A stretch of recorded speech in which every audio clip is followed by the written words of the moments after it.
السلام عليكم اخوان، حياكم الله. اليوم عندنا هاي البي ام مال اخونا مهدي. السيارة هاي البي ام حلوة ما شاء الله، الله يستر عليها، مرتبة يدومها البي ام حلوة. عندنا العبو يريد يبدل اللبة مالته، طبعا قلت له نجيب عبو افضل، بس هو قال ما اقدر اجيب حالي نوشي. العبو تجي بيها هذا قفل، تمام، واضح.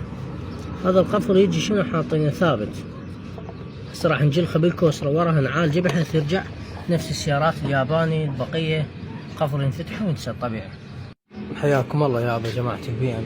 هاي مرة ثانية عدنا لكم بالفيديو. في تمون بدلته، حطيت له قفيص، اي نوع من القفيص ارهم، وحميت الصاندة بهذا الهيتر جان، الهيت جان، وش اسمه، حميته بيه على اخر شي وراه، حميته ضبيت القفيص، نامت بعد كل شي ما عليها. هسه نرجع نشدها. بالنسبة لهاي اللي فتحناها احنا، هاي راح ترجع بلادي ان شاء الله هسه، وراح اراكم التصوير مالتها.